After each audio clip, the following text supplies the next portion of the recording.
నేను ఏం తినాలి, ఎంత మోతాదులో తినాలని చెప్పడానికి ఏం చేయాలి సార్? న్యూట్రిషనిస్టా, జనరల్ ఫిజిషియన్ని సంప్రదించాలా, అమ్మ చెప్పిన మాట ఇంట్లో వినాలా, ఏం చేస్తే ఉత్తమం అంటారు మీరు? అంటే ఆనెస్ట్గా స్పీకింగ్ అందరూ ఒక డాక్టర్ని కన్సల్ట్ చేసే అవసరం లేదు దీనికి. సో అంటే ఇప్పుడు కార్బోహైడ్రేట్ కానీ, ప్రోటీన్ కానీ, లేకుంటే ఫ్యాట్ కానీ సరైన మోతాదులో మనం కన్జ్యూమ్ చేసుకుంటే మీకు అవైలబుల్ ఆన్లైనే చాలా వరకు మీకు ఇన్ఫర్మేషన్ దొరుకుతుంది. దీంట్లో మిగతా అన్నీ కూడా ఆన్లైన్ మనం చూస్తే అవసరం లేనట్లకి. ఓకే, ఇప్పుడు జర వేరియస్ కొన్ని ఆర్గనైజేషన్స్ అయితే మీకు డైట్ ప్లాన్స్ ఇస్తున్నాయి. ఒక 10 weeks ఒక ఛాలెంజ్ ఇస్తున్నాయి డైట్ ప్లాన్. అంటే ఒక మంచి అలవాట్లు వీళ్ళకి అంటే అడాప్ట్ చేసుకోవాలని చెప్పి ఇవన్నీ కూడా ఇస్తూ ఉన్నాయి. కరెక్ట్. సో కనుక I think each one is the personalized option అండి. అంటే నేను చెప్పేది ఒకటి అందరికీ అది వర్తించకపోవచ్చు. Correct. So we have to make our own plan. నేను ఎందుకు ఇంత స్ట్రెస్ చేసి అడుగుతున్నానంటే sir, food is the main thing that is driving our life ఈ మధ్యకాలంలో. ఇదివరకు ఒక 6-7 ఇడ్లీలు ప్లేట్లో పెట్టేసుకుని చక్కగా ఒక కప్పు సాంబారు, ఇంత కొబ్బరి పచ్చడి వేసుకుని, నెయ్యి వేసుకుని తింటే మనం కంఫర్టబుల్గా తినేసేవాళ్ళం. ఇప్పుడు ఎందుకో హరాయించుకుంటాం, లేదా ఎన్ని క్యాలరీస్, ఒక ఇడ్లీ ఎంత సైజ్ ఇడ్లీ, ఇవన్నీ చూసుకుంటూ అంటే చూసుకోవాల్సిన పరిస్థితుల్లో ఇన్ఫర్మేషన్ కూడా వచ్చేసింది. సో తినేటప్పుడే ఒక స్ట్రెస్లో తింటున్నాం మనం. So how do you approach food from the perspective of long term ailments like cancer? అంటే ఫుడ్లో balance is most important and choices is most important.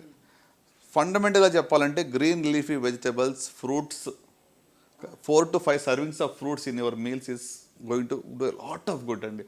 అంటే ఇందాక మనం టొబాకో గురించి మాట్లాడాం కదా, అట్లానే ఫ్రూట్స్ అండ్ వెజిటబుల్స్ పర్సే ఒక 20% క్యాన్సర్స్ తగ్గిస్తాయి. ఓహో, అమేజింగ్. దాంట్లో ఉన్న యాంటీ ఆక్సిడెంట్స్ కానివ్వండి, దాంట్లో ఉన్నటువంటి ఒక న్యూట్రియంట్స్ కానివ్వండి, they fight cancer causing substances or cancer ప్రారంభం అయితే కూడా దాన్ని ఫైట్ చేస్తాయి. సూపర్ ఫుడ్స్ నిజంగా సూపర్ ఫుడ్సేనా సార్? మొరింగా పౌడర్ అని, అంటే మినగాకు తీసి ఇంకేంటది అలాగే రకరకాలు వచ్చాయి ఈ మధ్యకాలంలో, వీట్ గ్రాస్ ఒకటి. Are these truly super foods? As an oncologist do you subscribe to that at all? You don't. So basically మనం ఏదైనా సహజ సిద్ధమైన పద్ధతుల్లో మంచి వ్యాయామంతో ఫిజికల్ యాక్టివిటీ మీరు చెప్పారు చాలా important.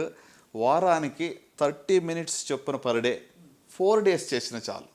120 minutes of physical activity per week చేస్తే చాలా జబ్బులు రాకుండా చూసుకోవచ్చు. నాట్ జస్ట్ క్యాన్సర్, డయాబెటీస్ కానివ్వండి, హైపర్ టెన్షన్, కార్డియాక్ ఇష్యూస్ అన్నీ.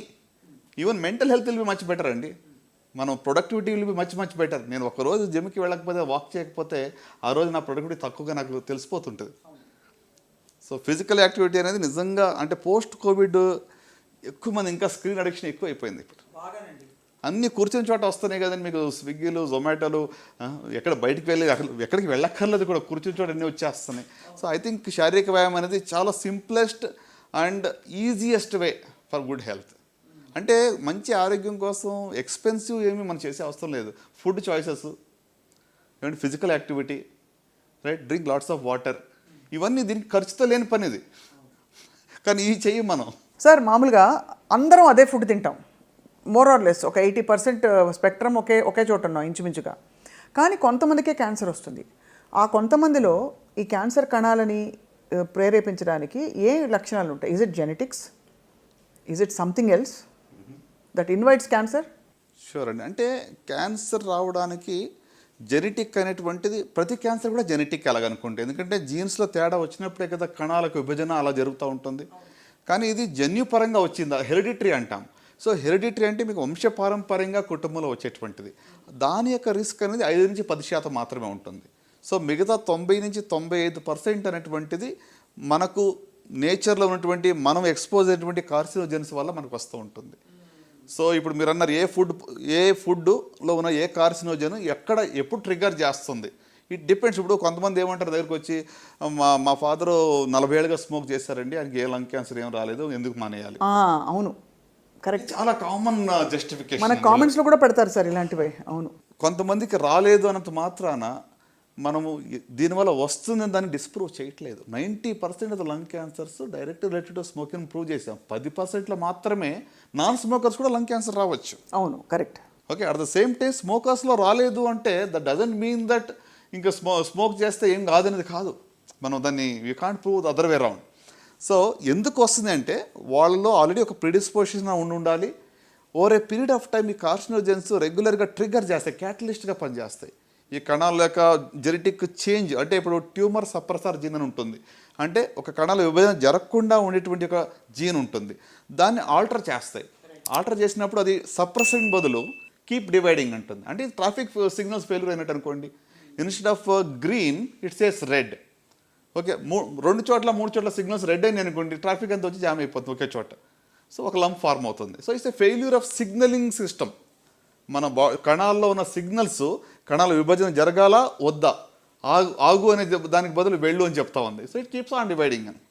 సో అంటే ఇది it's triggered by various carcinogens, అంటే ఈ యొక్క క్యాన్సర్ కాజింగ్ సబ్స్టెన్సెస్ దానివల్ల జరుగుతూ ఉంటుంది.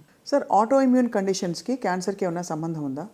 ఆటో ఇమ్యూన్ దాంట్లో కూడా కొంతవరకు ఇమ్యూనిటీ అనేటువంటిది మరి తక్కువగా ఉండటం వల్ల రిస్క్ ఆఫ్ క్యాన్సర్ అనేది పెరుగుతుంది auto immune conditions risk is more. Right. And my final question with foods and cancer sir, మన చేతుల్లో లేనివి కొన్ని ఉంటాయి. పెస్టిసైడ్స్ బాగా వాడేయడం, టాక్సిన్స్, మనకి ఈ మధ్య కాలంలో కొన్ని దేశాల్లో మసాలాల్లో కూడా ఎన్నో కార్సినోజన్స్ బయటపడ్డాయని చెప్పి బ్యాన్ చేస్తారు. ఇప్పుడు ఇవన్నీ సర్వసాధారణంగా అమ్మ చేతి ఇంటి వంటే కదా, దీనిలో కూడా ప్రాబ్లం ఉంటే ఇక ఎక్కడ పోవాలని తలపట్టుకుంటున్నారు. సో ఏం చేయాలి సార్, ఎంత సీరియస్గా తీసుకోవాలి ఇవి? ఒకటండి, మన చేతిలో ఉన్నది మనం చేయగలం. Prevent the preventable. ఇక ప్రతిదాన్ని కూడా కొలత వేసి రోజు క్యాన్సర్ వస్తుందని భయంతోనే మనం జీవించాల్సిన అవసరం అస్సలేం లేదు. I think we have to live our life in a joyful way. So కనుక నేనేమంటానంటే consumption of lots of fruits and vegetables, balanced diet, physical activity, consumption of more water, okay, ఇవి ఫండమెంటల్గా మనం తీసుకున్నట్లయితే మరి ఎంత మోతాదులో తీసుకోవాలని క్వశ్చన్ వస్తుంది. See somebody said like this, there is nothing like poison, it all depends on dose. అంటే ఏది కూడా పాయిజన్ అని మనం చెప్పలేము, డోస్ బట్టి ఉంటుంది. For example mercury in a small dose can be poison. So కాబట్టి కొన్ని విషయాల్లో ఎంత అనేటువంటిది డోస్ మీద పడదు. మనం అన్లిమిటెడ్గా రెడ్ మీట్ కన్జంప్షన్ చేస్తున్నాం, అన్లిమిటెడ్గా you are taking fatty diet, you're taking more calories, becoming obese, more risk. So కనుక ఆ బ్యాలెన్స్ అనేది we have to define and we have to adapt అని అంటాను. సో ఈ ఇథైలిన్ ఆక్సైడ్ తర్వాత ఇలాంటివన్నీ కూడా పెద్దగా అంటే చూడండి, ఇప్పుడు ఇథిలిన్ ఆక్సైడ్ గురించి మీరు అడిగారు, కరెక్టే. సో దీనివల్ల ఏంటంటే ఒక 50 టైమ్స్ లేకపోతే 100 టైమ్స్ ఎక్కువ మోతాదులో అది ఉంది than the permissible whatever limits అని చెప్తూ ఉన్నారు. సో డెఫినెట్గా ethylene oxide is a carcinogen, there is no doubt. కానీ మరి ప్రతి ఫుడ్ మీరు తీసుకునేటప్పుడు మీరు మెజర్ చేయలేరు కదా.